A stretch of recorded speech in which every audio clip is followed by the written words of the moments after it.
on peut prendre un réseau, on va dire, grand public, créer ce qu'on appelle une slice, pour dire, ben voilà, on va apporter une solution pour une entreprise Une qui tranche, permet, en bon voilà, français. une tranche pour permettre un service différencié, un service dédié, un service sécurisé associé à une entreprise. Bonjour Christian Léon. Eh ben bonjour. Vous êtes président, directeur général, PDG de Ericsson France. On ne le sait pas forcément, Ericsson est présent en France depuis très très longtemps. Oui, nous sommes présents en France depuis 1909, donc on fait partie du paysage télécom en France depuis plusieurs années. C'est étonnant parce que c'est une société suédoise. Oui, alors le marché des télécoms en Suède, c'était pour connecter les gens qui étaient, on va dire, vraiment, vu la taille du pays, pour les connecter. Et puis après, très rapidement, Ericsson est parti à l'étranger, justement pour apporter ces solutions de connectivité à travers le monde, pour connecter d'abord les endroits, après les personnes et maintenant les choses. Ravi de vous recevoir dans Monde Numérique.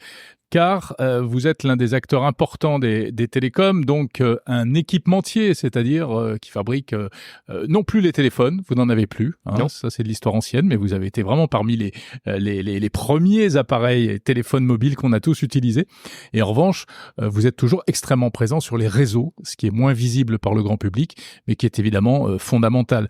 Alors en termes de réseau précisément, le tournant qui a été pris il y a peu de temps finalement, c'est le passage à la 5G. Où en est-on aujourd'hui de la 5G? On a l'impression que le décollage est un peu poussif, en tout cas en Europe. Donc, nous fournissons des réseaux mobiles 5G, c'est le cœur de notre métier. Où on en est sur le déploiement de la 5G en Europe, à taille mondiale. La 5G a été lancée il y a 4 ans et demi. Donc, à la fin de l'année dernière, il y avait 1 milliard d'utilisateurs 5G à travers le monde, 1,5 milliard d'utilisateurs à la fin de cette année. En France, on est sans doute autour de un peu plus de 10 millions d'utilisateurs avec une connexion 5G, un abonnement 5G. On est plutôt en retard par rapport au reste, on va dire, des grosses masses géographiques, les US et l'Asie. Par contre, on est plutôt leader sur le marché européen. D'accord. La France, donc, est plutôt fan de 5G, c'est ça? Vous voulez dire? En fait, la façon dont les licences ont été attribuées, le cadre réglementaire et de régulation est plutôt bon. La façon dont ça a été fait avec des contraintes de déploiement de la 5G avec les bandes REN, c'est ce qu'on appelle la 3,5 GHz, ont été déployés de façon pérenne et à volume. Donc, c'est une bonne nouvelle pour nous en tant qu'utilisateurs 5G en France. Bien sûr. Alors, la 5G, évidemment, quand on achète un smartphone neuf aujourd'hui, il est 5G. Oui. Derrière, il faut prendre le forfait qui va bien. Les prix ont baissé. Merci les opérateurs. Mais la 5G avait surtout été présentée comme vraiment une solution miracle, ou en tout cas un outil extrêmement intéressant pour les entreprises. Et où en est-on aujourd'hui? Alors, sur les cas d'utilisation de la 5G dans le monde des entreprises, donc l'idée, c'est de connecter les choses, connecter les personnes dans une entreprise et d'associer, on va dire, une transformation digitale de l'entreprise. L'Europe et la France, de façon spécifique, est vraiment à la pointe sur le sujet. C'est ce qu'on appelle Industry 4.0, donc prendre de la connectivité et transformer, digitaliser une entreprise. On a des cas concrets, ce sont plus des trials, ce sont plus des proof of concept. Des tests et des tests, c'est preuves. vraiment en déploiement. On a des systèmes en production chez ArcelorMittal, chez EDF, chez Airbus, avec de la connectivité qui vraiment transforme les entreprises aujourd'hui. Ce ne sont plus, je vais dire, de la théorie. Et de quelle manière est-ce que ça les transforme? Qu'est-ce que ça apporte au fond? Alors, j'ai un cas concret. On a visité le site de Dunkerque, ArcelorMittal, il y a quelques semaines. Il y a ce qui s'appelle un train continu chaud sur 600 mètres avec un laminoir. Par le passé, il n'y avait pas de connectivité parce que c'est vraiment un site industriel conséquent, des zones de couverture assez complexes à couvrir. On a apporté de la 4G, 5G, donc c'est ce qu'on appelle 5G Steer, pour connecter en fait les objets et les personnes qui travaillent sur ce train continu chaud.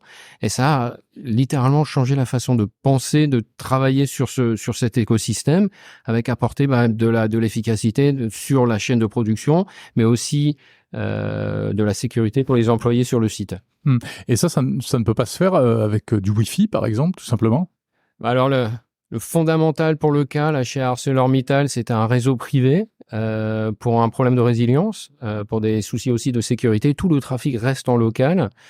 Après, les réseaux 4G, 5G ont été pensés avec justement des contraintes environnementales qui sont compliquées. Le Wi-Fi n'a pas été pensé en termes de mobilité au départ ou en termes de sécurité au départ. Là où les réseaux cellulaires ont été faits vraiment pour ça, pour des notions de mobilité et des notions d'environnement complexe. Donc les systèmes sont robustes et résilients pour s'ajuster sur un train continu chaud sur 600 mètres est un environnement un petit peu compliqué. Et le Wi-Fi ne porte pas sur 600 mètres. Non.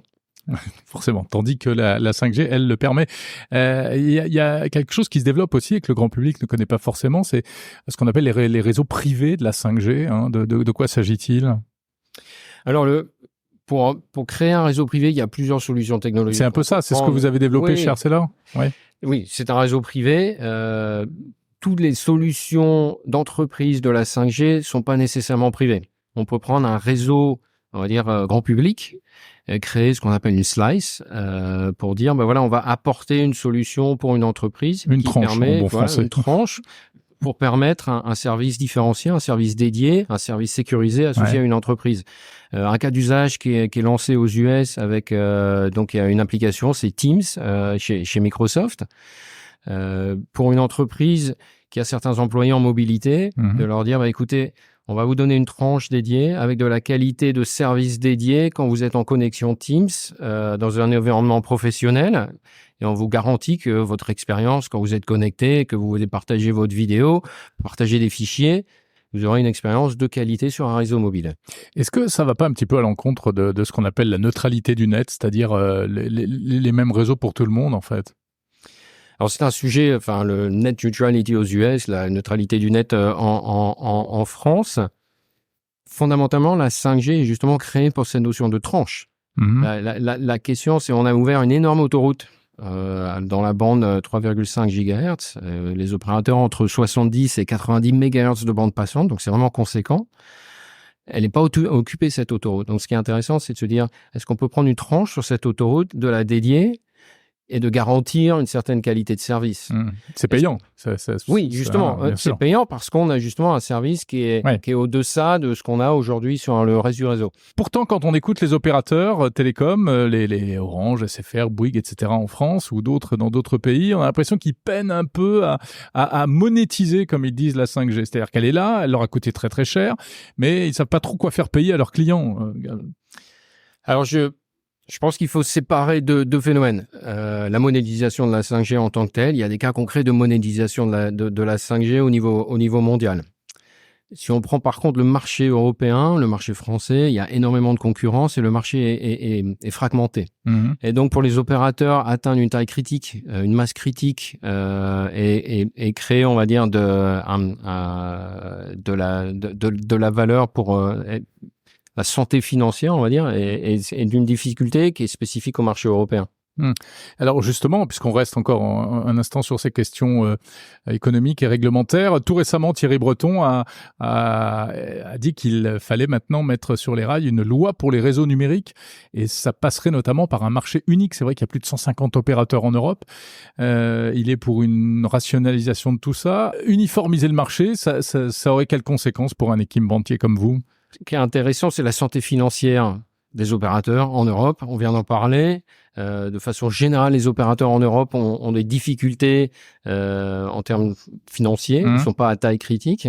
Donc, de consolider le marché en Europe, si c'est pour améliorer la santé financière des opérateurs, pour qu'ils puissent investir dans leur réseau, qu'ils puissent apporter des meilleurs réseaux, de meilleure qualité pour les utilisateurs, grand public ou entreprises, je pense que c'est une bonne nouvelle. Ça va dans le bon sens, d'après vous. Très bien. Si on revient un peu plus sur les innovations technologiques, alors vous avez des chercheurs, des labos de recherche chez Ericsson. Ils travaillent sur quoi aujourd'hui ? Comment est-ce qu'on peut améliorer la 5G ? On peut en tirer encore plus que ce qu'elle offre aujourd'hui ?